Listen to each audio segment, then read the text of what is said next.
Welcome back, everybody. We're out camping here, and we have a 17-inch Blackstone Griddle here, and I've had it for a few years. And when we go camping, we usually set this thing up on a table, or we bring a portable table and put it on. And I like to have this Blackstone as level as possible, so I bring a small level along, and you can see here that the griddle is not level. I'm going to turn it this way, and you can see there it is not level there either. So the reason I like to have it level is, let's say I'm cooking bacon or something else and I have oil here on the griddle. I don't want to run from one side to the other, and also if I have it uneven when I'm cooking bacon, if you have the grease even on here, the bacon cooks more evenly, rather than all the grease running off and then down this drain here. So the legs are adjustable here. I'll show you. Some people might not know this. So you can just turn them, and they raise and lower, but they don't raise and lower much. You can see here a little gap. So another reason to have this griddle level is if you're cooking eggs too, you don't want them just sliding off to the side or anything like that. You want them to sit there evenly on the griddle. So I've come up with a solution here, fairly simple solution. I went and bought these legs, which are longer, real simple. I'm gonna have links to all these products I use in the description below, so you can click on them, take a look. You can either order them on my links, or you can order them somewhere else. But I found that I looked at hardware stores, and these things were a lot more expensive if you buy it in a hardware store. So I'm going to go ahead and flip this over so you can take a look at how these come out so easily here, and how I put the new ones on. So here we have it upside down. I'm going to zoom in here. I'm going to show you how I change out one of these. You're going to want to make sure you stick with me on this, because I'm going to show you some other modifications I've done to this, to the legs and over onto this grease trap. So you just take and remove them like this, and you can see here the difference in the height. It's quite a bit. So we'll be able to level this thing out a lot easier. We won't have to put rocks or blocks or anything under here, any more pieces of wood or sticks. So I go ahead, and these screw right in. And you can do this with the Suburban Griddles too, that a lot of RVs are coming with now. And I'm pretty sure it's the same size. So take a look in the link that I supplied before below in the Amazon link, and see if it's the same size you'd have here. You can always take your leg off the Suburban and take it to a hardware store and have them check the threads and tell you what type of threads they are, and hopefully it's the same size as this. If not, you can look online and find something that'll work. So I'm going to go ahead and replace all these and then show you what it looks like. So now I've got them all replaced, and I want to show you. I left this one right here out long, so you get an idea of how much you can adjust this Blackstone, so it makes it a lot easier to level it out. So I'm going to go ahead and screw these legs down. I'm going to flip it over, and you're going to want to see what I've done on the other side. So here we are with it flipped upright. I want to show you in here. I have the top removed here and show you.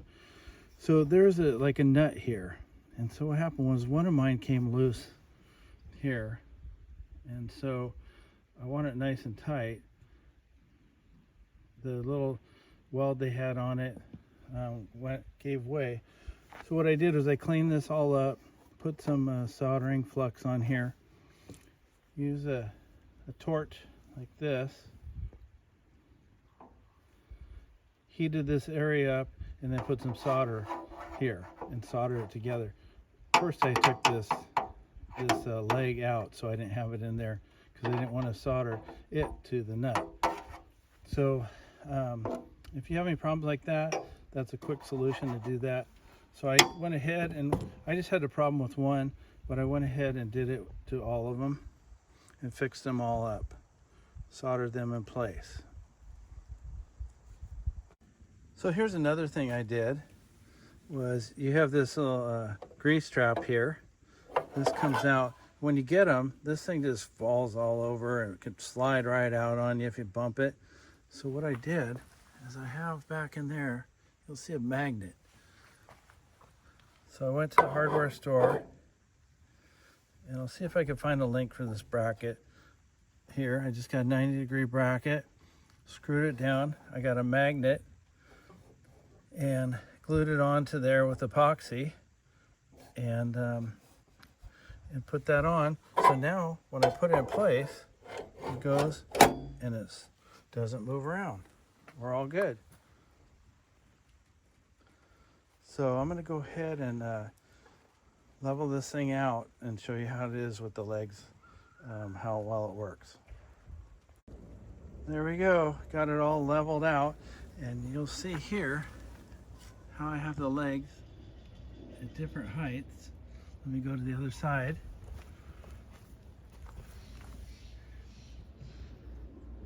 You can see right there. And then now it's level this way and it's level this way. So let's go ahead and cook some bacon on it, and I'll show you how much better it is with it being level, how much better it cooks.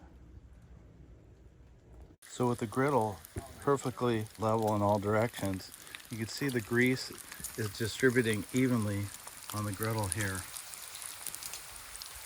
so that the bacon will cook evenly. If it wasn't level and it was sloped this way, all the grease would be going this way. This side would be all dry and this would be loaded with grease. So this helps out in cooking the bacon evenly, and it works for other things too. So if you have it nice and level, the eggs you put on it will be level and they won't have to go slide off to the side. So you can see here how they're adjusted on this side. And then over here, the legs aren't extended as far.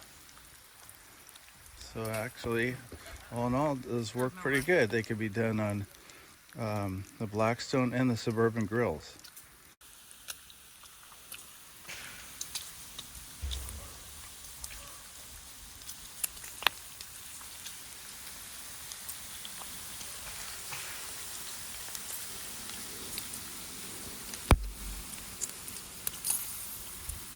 While this is cooking, I'm going to show you what this looks like. What I showed you earlier, where I made this so the flames in there won't blow out when it's windy, or keep the heat distributed evenly on the pan, where I made this here with that strap metal, which I showed you earlier. It works out really well. When it's really windy conditions, it helps. I've seen other people like try and wrap foil around the edge or do other things to block the wind, build things around it, but this seems to work pretty good. And I have a link to that video of me doing this, and I'll put it in the description below, and maybe I'll stick it up above so you can find it, a link to that video I made.